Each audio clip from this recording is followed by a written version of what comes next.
सोलापुर नाम के गांव में राधा नाम की एक औरत रहा करती थी। राधा को एक बेटा था जिसका नाम था संजीव। संजीव की कुछ ही दिनों पहले शादी हो गई थी। उसकी बीवी ज्योति दिखने में बड़ी सुंदर थी। ज्योति घर के सारे काम किया करती थी। वो दिखने में सुंदर होने के कारण उसे सजने संवरने का बड़ा शौक था। उसकी सास राधा उसे एक दिन, ज्योति कहाँ हो? मैं यहाँ हूँ माँ जी, मैंने चेहरे को फेस पैक लगाया है। अरे कितना कुछ करती रहती हो तुम खूबसूरती के लिए। तुम तो दिखने में पहले से ही बड़ी खूबसूरत हो। हाँ, वो थोड़ा मेंटेन रखती हूँ खुद को। वैसे माँ जी, ये वाला नेकलेस देखिए, मैंने कल ही खरीदा है। कैसा है? बहुत ही अच्छा है। मगर बहू, तुम्हें दिखने का और ज्वेलरी पहनने का बड़ा ही आकर्षण लगता है। मुझे ज्वेलरी पहनना बहुत ही पसंद है माँ जी। हाँ बहू, वो तो दिखता ही है। ऐसा कहकर राधा वहाँ से चली जाती है। राधा जाते ही ज्योति अपने कुछ लाए हुए नेकलेस निकालकर पहन के देखती है और खुद ही खुद की तारीफ करती है। एक बार ज्योति एक फंक्शन में चली जाती है। वहां जाकर ज्योति देखती है कि वहां बहुत सारी औरतों ने सोने की ज्वेलरी पहनी हुई थी। वो देख ज्योति, इन सब औरतों ने सोने की ज्वेलरी पहनी है क्या? मेरे पास तो एक ही सोने का मंगलसूत्र है, बाकी तो कुछ भी नहीं। वो ऐसा सोचती है। तभी ज्योति की सहेली शीला ज्योति से, ज्योति कैसी हो? कितने दिनों बाद मिली हो। मैं अच्छी हूँ, तुम कैसी हो? मैं भी अच्छी हूँ। तुम्हारे गले में ये नेकलेस नकली है क्या? हाँ नकली है। क्यों, अच्छा नहीं लग रहा है क्या? ठीक लग रहा है। मेरा देखो कितना अच्छा लग रहा है ना? हाँ, बहुत अच्छा लग रहा है। ऐसा कहकर ज्योति वहां से चली जाती है। उसे शीला की बात मन को लग जाती है। वो घर जाकर अपने पति संजीव से, मुझे सोने के गहने बनाकर दीजिए। मेरी सब सहेलियों के जेवर सोने के हैं और मेरा मंगलसूत्र छोड़ के कुछ भी सोने का नहीं है। अरे ज्योति, सोना सोना क्या लगा कर रखा है? सोने से क्या पेट भरता है? वो मुझे कुछ मालूम नहीं।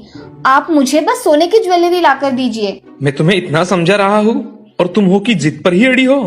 मुझे आपकी कोई बात नहीं सुननी, मुझे गहने चाहिए ही। ठीक है, 1 महीने बाद लेकर दूंगा। ऐसा कहकर संजीव घर से बाहर काम करने के लिए निकल जाता है। ज्योति की सास राधा को ज्यादा गहने नहीं थे। उसे सोने का कोई लालच नहीं था, मगर राधा को ज्योति की ये आदत खटकती थी। एक दिन राधा ज्योति से, बहू, हमारी बिरादरी में आज एक शादी है, हमें शादी में जाना है। जाओ तैयार हो जाओ। क्या करूँ तैयारी करके? सब मेरा मजाक उड़ाते हैं।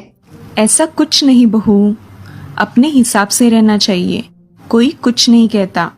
आपको कुछ नहीं फर्क पड़ता माँ जी, मगर मेरी सहेलियां मुझे चिढ़ाती है। आपको इससे क्या? राधा अब ज्योति की बात सुन के परेशान हो गई। तभी राधा के दिमाग में एक कल्पना आती है। राधा ज्योति से, ज्योति, मैं सोच रही हूँ कि तुम आज के दिन श्यामा के गहने लेकर आओ, जिससे तुम्हारा मन भी रह जाएगा और शादी भी हो जाएगी। ये विचार अच्छा है माँ जी, मैं अभी श्यामा के गहने लेकर आती हूँ। ऐसा कहकर ज्योति श्यामा के घर चली जाती है और श्यामा को जोर जोर से आवाज लगाती है, श्यामा कहाँ हो? जल्दी बाहर आओ। अरे ज्योति, क्या हुआ? इतने जोर से आवाजें दे रही हो? श्यामा, मुझे तुमसे एक काम है। आज मुझे शादी में जाने के लिए तुम्हारे गहने चाहिए थे। क्या तुम मुझे तुम्हारे गहने दोगी? हाँ ज्योति, तुम मेरी अच्छी सहेली हो, मैं तुम्हें गहने क्यों नहीं दूंगी। श्यामा घर में जाकर उसके सोने के गहने लेकर चली आती है और ज्योति उसे देख बहुत खुश हो जाती है और श्यामा से, तुम्हारा बहुत बहुत धन्यवाद श्यामा। अब जाओ शादी में, नहीं तो यही देर हो जाएगी। हाँ, मैं चलती हूँ। ऐसा कहकर ज्योति वहाँ से चली जाती है। घर आकर ज्योति गहने पहनकर तैयार हो जाती है और शादी के लिए अपने सास के साथ चली जाती है। आज ज्योति बहुत खुश थी। आज उसने सोने के गहने पहने थे। आज शादी में ज्योति को किसी ने उसकी ज्वेलरी देख के टोका नहीं था, इसीलिए ज्योति बहुत खुश थी। अब ऐसे ही दिन बीत रहे थे। कहीं भी जाना हो या किसी की शादी में जाना हो तो ज्योति श्यामा का गहने लेकर चली आती थी। और एक दिन राधा ज्योति से, बहू, ऐसे हमेशा किसी के गहने लाना अच्छी बात नहीं है। हमेशा मांगने से हमारी कीमत कम हो जाती है, समझी? माँ जी, दूसरों की चीजें पहनने से कोई कीमत कम नहीं होती। आप और ये तो मुझे गहने लाने से रहे, तो फिर क्यों इस बारे में बात करती हो? जाने दीजिए, मैं जा रही हूँ अपने कमरे में। ऐसा कहकर ज्योति वहां से गुस्से से चली जाती है।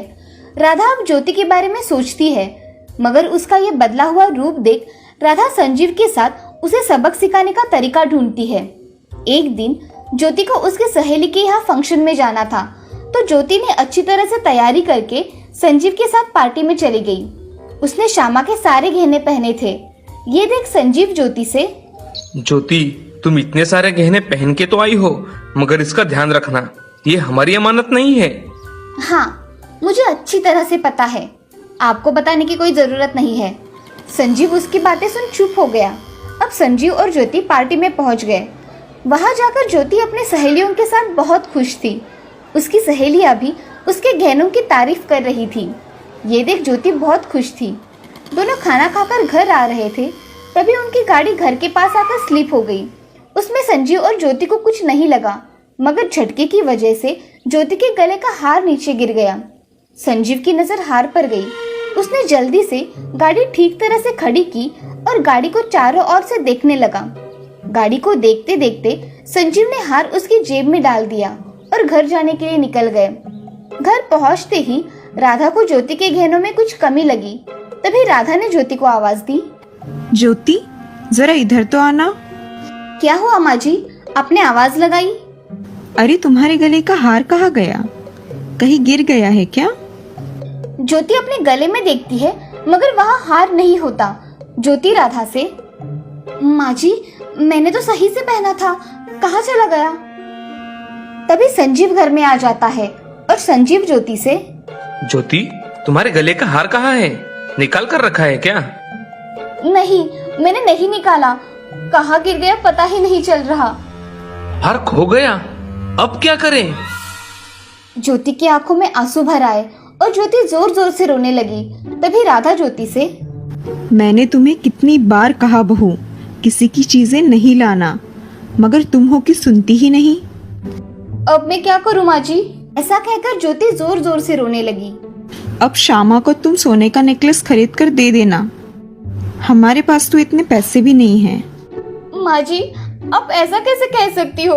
मैंने जानबूझकर कुछ नहीं किया, अब मैं क्या करूं? ज्योति जोर जोर से रोने लगी। तभी संजीव, ज्योति, पहले तो दूसरों की चीजें लाना ही नहीं चाहिए, और लाए तो उसका ख्याल रखना चाहिए, समझी? अब ये रोना बंद करो। मैं उसे कहाँ से सोने का नेकलेस खरीद के दूं? अब रोना बंद भी करो। जब गाड़ी स्लिप हुई थी तभी तुम्हारे गले से नेकलेस जमीन पर नीचे गिर गया था, तभी मैंने उसे उठा लिया। ये लो, यही है ना? हाँ, यही है। हे भगवान, तुम्हारा लाख लाख शुक्रिया कि मुझे वो नेकलेस वापस मिल गया। माँ जी ने कितनी बार कहा था कि दूसरों की चीजें मत लाना, मगर मैंने उनकी एक नहीं सुनी। अब मुझे बहुत बड़ा सबक मिल गया है। आज से मैं कभी भी किसी की चीजें नहीं लाऊंगी। माँ जी, मुझे माफ कर दीजिए। अरे बहू, माफी मत मांगो, तुम्हें तुम्हारी गलती का एहसास हो गया, यही बहुत है।